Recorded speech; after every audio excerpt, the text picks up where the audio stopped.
বিনা তেলে পাকা তালের বড়া বানানো যায়। ভিডিওটা না দেখলে আপনারা বিশ্বাসই করতে পারবেন না। এত সুন্দর নরম আর সফট হয় যে মুখে দিলে সাথে সাথে মিলিয়ে যায়। একটা খেলে মন ভরে না, যেন বারবার বানিয়ে খায়। নমস্কার বন্ধুরা, আমি জ্যোৎস্না মল্লিক। আমার পল্লীর জননী কুক সেন্টারে সকলকে জানাই স্বাগত। আজকে আমি আপনাদের দেখাবো বিনা তেলে এই তালের বড়া তৈরি করে। একেবারে কোনো তেল দেব না, এক ফোঁটা তেলও আমি এতে ব্যবহার করব না। অনেকে আছে যে তেল খেতে, কিন্তু তেলের কোনো জিনিস খেতে পছন্দ করে না। আসলে তো বেশি তেল খাওয়া ঠিক নয়, তেল স্বাস্থ্যের জন্য খুবই ক্ষতিকর। তাই কথা না বাড়িয়ে চলো মূল প্রসেসে যাওয়া যাক। এই যে আমি কড়াই বসিয়ে দিয়েছি অলরেডি গ্যাসের উপরে, দিয়ে যে কৌটায় আমার আটা ছিল রাখা, আটাটা আমি একটু চেলে নেব। এখন বৃষ্টির সময় পোকা হয়, কিন্তু আটাটা আমার সংরক্ষণ করা আছে। এই যে দেখো, আমি এই যে তেজপাতা, লবঙ্গ, এলাচ দিয়ে রেখেছিলাম কৌটার ভিতরে। দেখো পোকা কিন্তু হয়নি, তারপরেও এগুলো একটু বেছে নিলাম, চেলে নিলাম। এক বাটি আটা নিয়ে নিলাম। এবার ওই বাটির মাপ করে নিয়ে নেব আমি হাফ বাটি সুজি। এই যে আমার প্যাকেটের সুজিটাও কিন্তু আমি এই বাটির হাফ বাটি নিয়ে আমি একটু চেলে নেব। সুজিতেও কিন্তু প্যাকেটের ভিতর অনেক সময় পোকা থাকে, তাই চেলে নেওয়াটাই ভালো। সুজিটাও আমি চেলে নেব। কিছুদিন আগে কিন্তু একটা ভিডিও দিয়েছি চাল ডাল সংরক্ষণে, যে কিভাবে রাখলে পোকা লাগবে না। সেই ভিডিওটা তোমরা চাইলে কিন্তু দেখে নিতে পারো। এই যে দেখো, আমার সুজিটাও চালা হয়ে গেল। এবার আমি সুজি আর এই যে আটা নিয়েছি, সেই আটাটা আমি একটু ভেজে নেব। ভেজে নিলে কি হয়, কাঁচা গন্ধটা চলে যাবে, ভাজার একটা সেন্ট বের হবে, তাতে কিন্তু দারুণ লাগবে খেতে। তাই একটু হালকা আছে এটা ভেজে নিতে হবে। আর খেয়াল রাখতে হবে যাতে পুড়ে না যায়, এরকম একটু ঘন ঘন নেড়ে দিতে হবে। ঘন ঘন নাড়তে নাড়তে যখন হালকা একটু কালার চেঞ্জ হবে, তখনই এটা নামিয়ে নেব।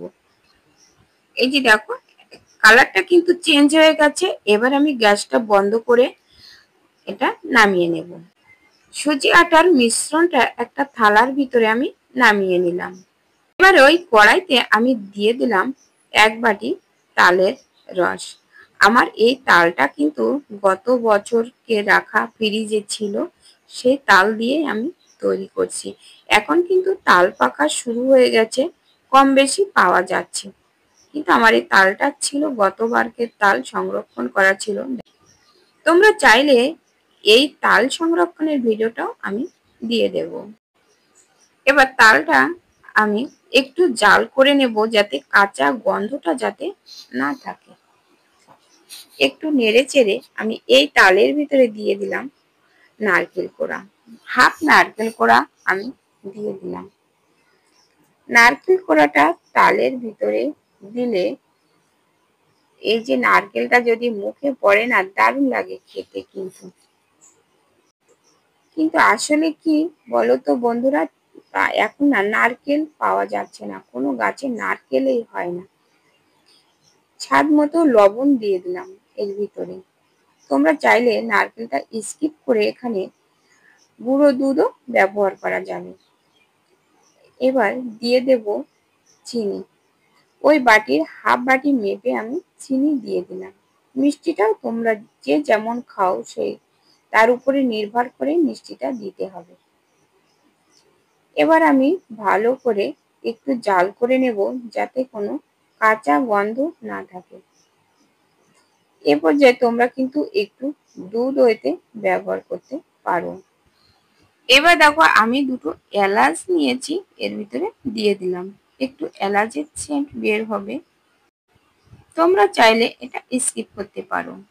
এবার আমি দিয়ে দেব সেই ভেজে রাখা সেই আটা আর সুজির মিশ্রণটা।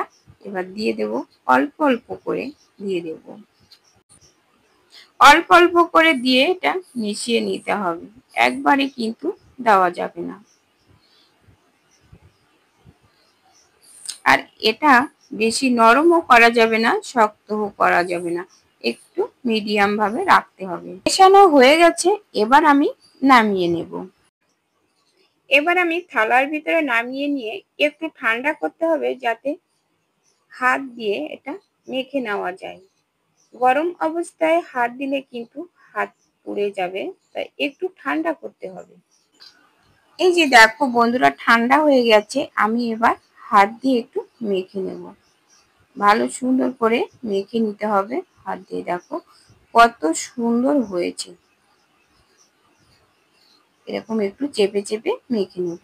এই যে দেখো বন্ধুরা, আমার মাখানো হয়ে গেছে, দেখো কত সুন্দর হয়েছে। এবার এর থেকে এরকম ছোট করে এই যে বড়ার শেপে গড়ে নিতে হবে।